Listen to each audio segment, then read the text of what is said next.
I just think his approach of how he said that was a little fucked up. I don't. Hey, fam. What's up? So, I wanted to say this about, I want you guys, I've said this before on another channel because I do transformational life coaching. And I'm a hardcore coach. I'm not going to sugarcoat it. I'm not going to do pleasantries because your life is very valuable. Your intellect is very valuable. And I want to point this out because I've said this before because of my personal experience with these guys trying to steal my identity and unalive me, because there can be only one. It's kind of like a Highlander, right? If I unalive you by ritual sacrifice of guilt and shame, then I can take on your powers. This is what the Latinos and Mexicans who say that they are neither indigenous or Latinos believe. And what is happening now is that the masks have fallen off. Okay, we are literally in the midst of a critical paradigm shift energetically and spiritually.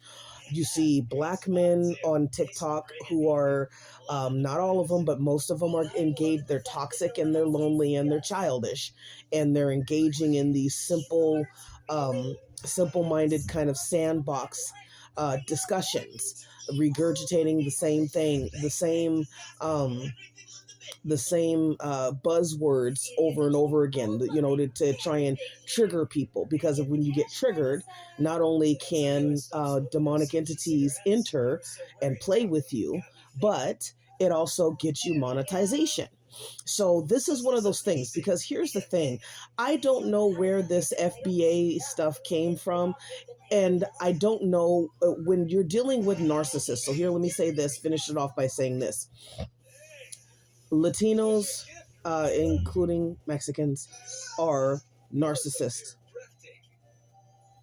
They have been wearing this mask just like white supremacists in rap, hip hop, jazz, etc., pretending like, we don't want to be you, but we want to get the fame and the glory and the kudos that you get by playing or by shooting a basketball or by, hitting a golf ball, etc., etc., etc., etc. Okay, so I have said this before, and nobody listened to me until Mr. Rashid started talking. Okay, and so here you have these Latinos, Mexicans, whatever, who they're not hiding their feelings, because why? They feel that all of them together outnumber Black people. Doesn't matter whether you're foundational or not. Whatever that means. But what it does mean is that these guys, if you go to my a YouTube channel, Phoenix's Rising Academy, Phoenix's with ES at the end, and then it's all one word, Rising Academy. I'm going to start talking about this, because I have been talking about Latinos and Mexicans, and I literally they want to take over anytime a narcissist feels that they have the upper hand. They're going to make sure that their masks fall off, because why would I have to hide anything anymore? Why do I have to hide? I have hated you, Fat Joe. You can look into his demonic eyes and see his reptilian eyes. You can look at him and see. And it was rumored that he sacrificed Big Pun.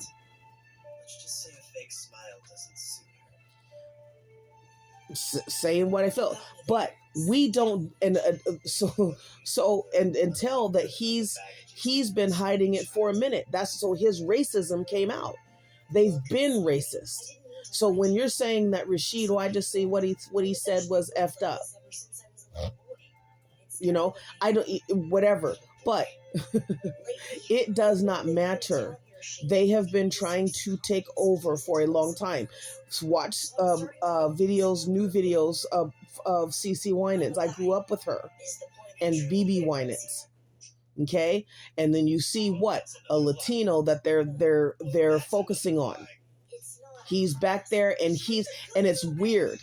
It's, you got to watch some of her concert stuff and you'll see this Latino that they're making sure is in the camera frame, in the camera shot, and he's just going at it as if she isn't the mainstay, and you can see her kind of slow down. The thing of it is that Mexicans and Latinos will call us racist while evicting us, while making us homeless, while making us jobless. And you will never, and some of them are so skilled at manipulation because they're skilled covert narcissistic reptilians that they you won't even know unless you've been previously privy, right? And that's usually what starts our deeper healing journey, is because we gotta get stronger, because what is this demonic entity, that this horde that has suddenly decided that it wants to take our place. Please, if you don't do anything, chat GPT the characteristics and tactics of malignant covert narcissists or cluster B personalities, because really what you're dealing with is a horde, like literally a horde of demons like Asmodeus. Okay, that's a demonic entity that Solomon supposedly conjured, and it took over his identity. It ruled his kingdom. Duh.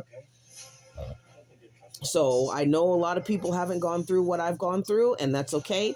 I wouldn't wish it on anybody if you're not built for it, because these guys are very sinister. They're very sadistic. They're very vindictive. They're very manipulative, especially the men.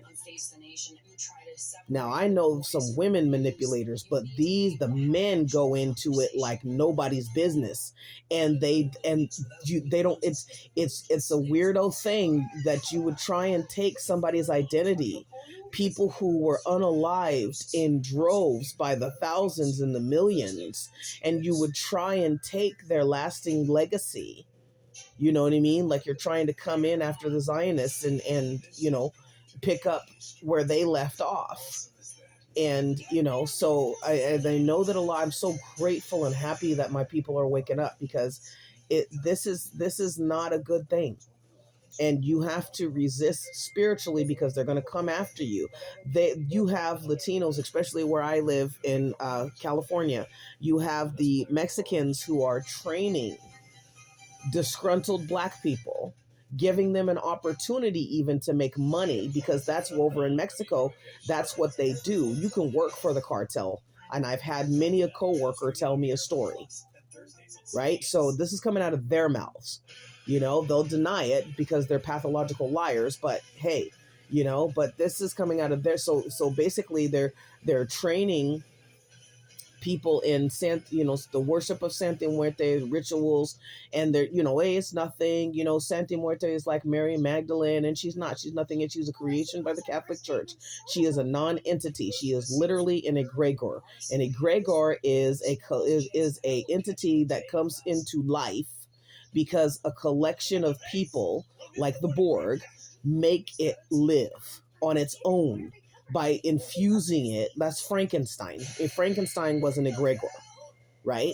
And so they're training, and then you got bitter Black men, and they're coaxing them on the dark web and all this stuff, dude. Like, I know some shit that people would not, about Latinos and Mexicans, that you guys would not even, and I've like I said, I have had them try and unalive me. I've had them be successful in unaliving my loved ones, or causing doing such stuff to the point of manifesting with inside of somebody else a sickness or a disease, or an aneurysm or anything else like that, dude. So you guys really got to start being careful and start growing up and stop engaging in these sandbox lives, and actually start getting into critical discussion about protecting yourself intellectually, physically, spiritually, and financially.